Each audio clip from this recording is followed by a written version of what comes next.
Oke, Bismillahirrahmanirrahim. Assalamualaikum warahmatullahi wabarakatuh. Nama saya Fatan Nurul Fattah dengan NIM 118.40.440 ingin memaparkan jawaban UTS riset aksi milik saya. Oke, nomor satu, apa yang dimaksud dengan riset aksi? Jadi riset aksi atau action research adalah penelitian dilakukan untuk memecahkan masalah baik langsung ataupun atau melalui proses reflektif dari masalah progresif yang dilakukan oleh individu yang bekerja dengan orang lain dalam tim atau sebagai bagian dari komunitas sasaran untuk memperbaiki cara mereka mengatasi masalah dan memecahkan masalah. Yang B, poin selanjutnya, fasilitator. Jadi fasilitator merupakan pelaksana pemberdayaan masyarakat. Fasilitator berperan dalam mendampingi masyarakat, penerima manfaat dalam menerima program dan menjalin kerjasama dengan baik dengan berbagai pihak yang relevan dengan konteks pemberdayaan masyarakat. Selanjutnya poin C, partisipasi. Partisipasi adalah semua orang atau manusia yang berpartisipasi atau ikut serta dalam suatu kegiatan. Menurut pandangan Sumarto, partisipan itu adalah bagi bentuk pengambilan bagian atau keterlibatan orang atau masyarakat dengan cara memberikan dukungan, baik tenaga, pikiran maupun materi dengan tanggung jawabnya terhadap setiap keputusan yang telah diambil demi tercapainya tujuan yang telah ditentukan bersama. Selanjutnya melobi. Melobi ialah melakukan pendekatan secara tidak resmi atau simpelnya adalah pendekatan awal yang menjurus ke suatu tujuan yang menguntungkan, baik satu ataupun kedua belah pihak yang sedang berunding. Sedangkan proses tawar-menawar adalah jalan berunding untuk memberi atau menerima guna mencapai kesepakatan antara satu pihak, kelompok atau organisasi dengan pihak kelompok atau organisasi yang lain. Lalu nomor 2, kenapa relasi belajar riset aksi harus subjek gitu ya. Karena dalam riset aksi kita harus memperlakukan subjek yang diteliti sebagai yang aktif terlibat dalam proses penelitian terhadap permasalahan mereka sendiri. Nah, subjek yang diteliti menjadi partisipan dalam proses penelitian yang bersama peneliti. Akademisi atau peneliti dalam riset aksi melaksanakan kegiatan pengembangan dan penelitian. Penelitian riset aksi mengandung dua aspek, yaitu pengembangan komunitas dan partisipasi anggota komunitas dalam melaksanakan pembangunan. Dengan metode penelitian riset aksi, maka subjek yang diteliti akan memperoleh manfaat secara langsung dari proses penelitian dan hasilnya. Proses penelitian riset aksi menjadi sebuah proses pendidikan bagi mereka dan hasilnya lebih langsung terikat dengan pemecahan masalah konkret yang dihadapi sehingga langsung meningkatkan kondisi kehidupan mereka. Penelitian riset aksi juga dapat dilakukan bagi pengembangan masyarakat secara makro maupun bagi lembaga atau organisasi secara mikro. Penelitian riset aksi dapat meningkatkan kemampuan subjek yang diteliti menjadi penghasil ilmu pengetahuan, sehingga mereka bukan sekedar menjadi atau sebagai pelaksana dari teori yang diberikan oleh peneliti atau orang lain di luar praktek yang dilakukan. Oke, nomor selanjutnya nomor 3 terkait siklus. Yang pertama, sosialisasi awal dan rembuk warga. Sosialisasi awal dilaksanakan pada pertemuan formal pertama oleh masyarakat sebagai hasil transek dan observasi peserta. Gitu ya. Jadi ada pertemuan pertama dilakukan transek dan observasi peserta. Yang selanjutnya sekaligus ya dengan sosialisasi awal adalah rembuk warga gitu ya. Jadi ini sebagai proses upaya mendorong masyarakat agar melaksanakan penyepakatan bersama untuk melaksanakan program pemberdayaan masyarakat bersama peserta gitu ya, baik PLT, KKN ataupun PKN, sisdama secara lisan ataupun tulisan. Nah, apabila masyarakat sudah bisa menerima dan mau komitmen terhadap program pemberdayaan tersebut, maka tahapan ini sudah berhasil. Nah, masuk ke tahapan selanjutnya ini yakni refleksi sosial. Nah, dalam prosesnya refleksi sosial dilakukan dengan cara pertama identifikasi masalah, yang kedua adalah mencari akar penyebab masalah, yang selanjutnya adalah indikator keberdayaan menurut masyarakat gitu. Dan terakhir gitu ya, kita coba meminta tanggapan masyarakat terkait dengan harapan mereka gitu. Terakhir menyusun RKTL. Nah, refleksi sosial bisa dilakukan dengan cara pertama adalah dengan FGD gitu ya, FGD atau Focus Group Discussion. Jadi tekniknya kurang lebih harus dilakukan dengan kelompok-kelompok kecil gitu ya, supaya lebih efektif gitu. Dan jumlahnya harus kalau bisa harus ganjil gitu ya. Contoh 11, 7. Karena ketika nanti deadlock ketika berbeda pendapat, agar nanti penentuannya bisa dilakukan secara voting gitu. Dan ini harus secara partisipatif dan juga demokratis. Yang ketiga, pemetaan awal. Jadi pemetaan sosial, mohon maaf. Jadi pemetaan sosial adalah proses penggambaran masyarakat yang sistematik serta melibatkan pengumpulan data dan informasi mengenai masyarakat, termasuk di dalamnya profil dan masalah yang ada pada masyarakat tersebut. Selanjutnya masuk ke pengorganisasian masyarakat. Jadi pengorganisasian masyarakat dilakukan dengan memilih organisasi yang relevan, terus melakukan identifikasi tokoh kunci, menggerakkan organisasi masyarakat tersebut, terus lalu membangun komitmen pemberdayaan. Yang terakhir pasti adalah menyusun rencana kerja tindak lanjut. Setelah itu masuk tahapan selanjutnya, ini perencanaan partisipatif. Nah, perencanaan partisipatif dapat dilakukan dengan pertama mungkin tabulasi dokumen hasil pemetaan sosial oleh organisasi masyarakat yang sebelumnya sudah dilakukan. Selanjutnya bisa penyusunan dan rekapitulasi data hasil pemetaan sosial oleh organisasi masyarakat tadi. Yang selanjutnya bisa penetapan skala prioritas dan rencana tahunan gitu atau renta gitu kan. Selanjutnya penetapan PJ kegiatan jangka pendek gitu ya, karena harus ada yang menanggapi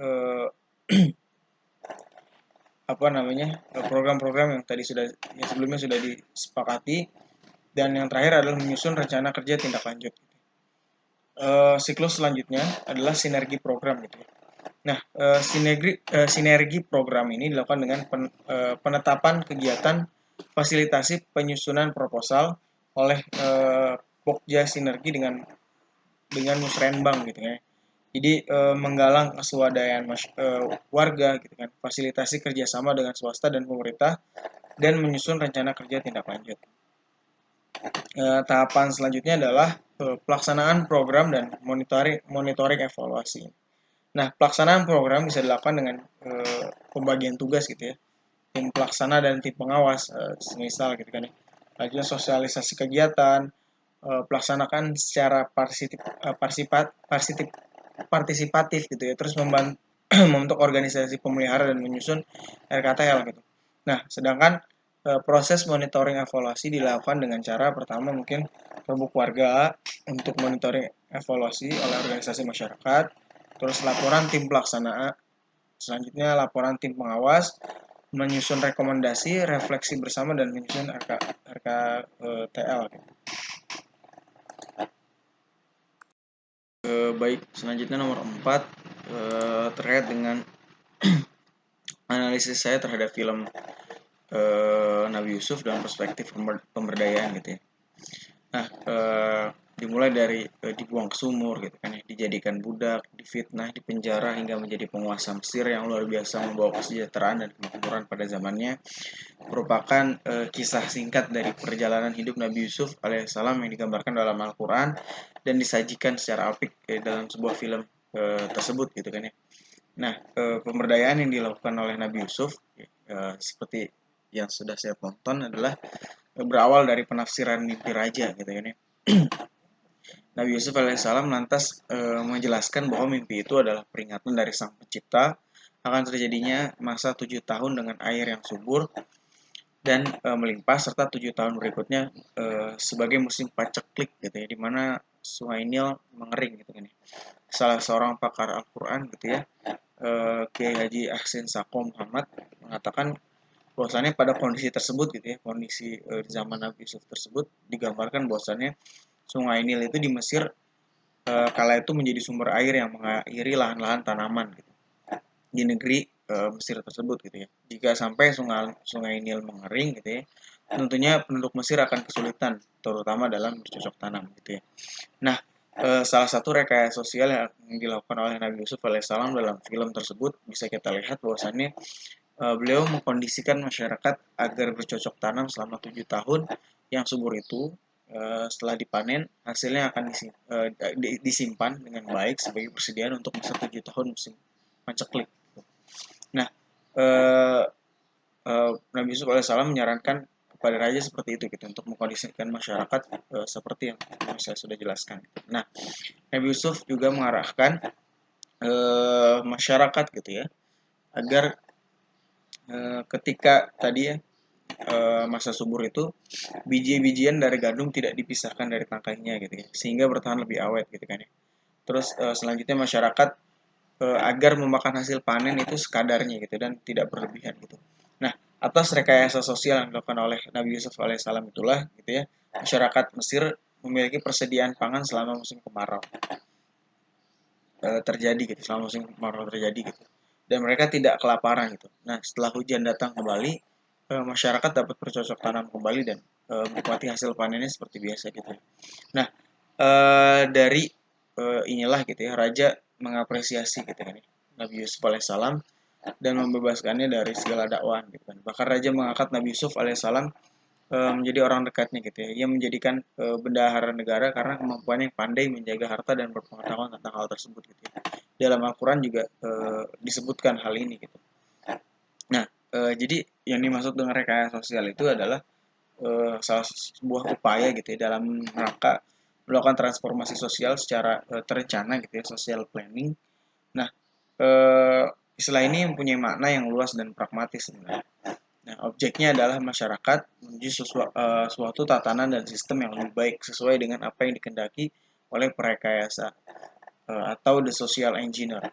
Nah, maka upaya rekayasa ini muncul berawal dari harus ada problem sosial gitu ya, yaitu ketidakseimbangan antara das solen dengan das sein atau apa yang dicita-citakan di masyarakat tidak sesuai dengan apa yang terjadi. Nah, hal ini sangat sesuai dengan apa yang dilakukan oleh Nabi Yusuf gitu ya.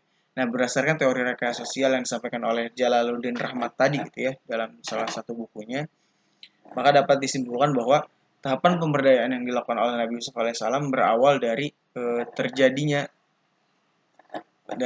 munculnya problem sosial gitu ya, berupa tadi ya hasil dari penafsiran mimpi raja gitu ya, berupa peringatan dari Allah Subhanahu wa taala melalui mimpi raja tadi akan terjadinya masa 7 tahun dengan air yang subur dan melimpah serta 7 tahun berikutnya musim paceklik gitu di mana sungai Nil mengering gitu ya. Nah, dari problem sosial tadi gitu ya, oleh karena itu Nabi Yusuf alaihissalam melakukan sebuah social planning gitu ya, perencanaan sosial berupa masyarakat diarahkan oleh Nabi Yusuf alaihissalam untuk bercocok tanam selama 7 tahun yang subur itu. Setelah dipanen, hasilnya agar disimpan dengan baik sebagai persediaan untuk masa 7 tahun musim paceklik gitu kan ya. Nah, alhasil Nabi Yusuf berhasil gitu ya. Kalau tidak mengikuti teori tadi, menyeimbangkan antara das solen dengan das sein gitu ya. Atau apa yang apa yang dicita-citakan oleh masyarakat dapat sesuai dengan apa yang terjadi gitu, realita gitu, sehingga tidak menjadi sebuah problem sosial lagi di masyarakat gitu ya. Nah, inilah salah satu pemberdayaan yang dilakukan oleh Nabi Yusuf alaihissalam gitu ketika pada zaman itu gitu ya. Berawal dari apa namanya problem sosial gitu ya, social problem, akhirnya beliau coba melakukan rekayasa sosial berupa social planning gitu ya, yang seperti tadi saya jelaskan. Itu aja mungkin yang bisa saya sampaikan, kurang lebihnya mohon maaf. Assalamualaikum warahmatullahi wabarakatuh.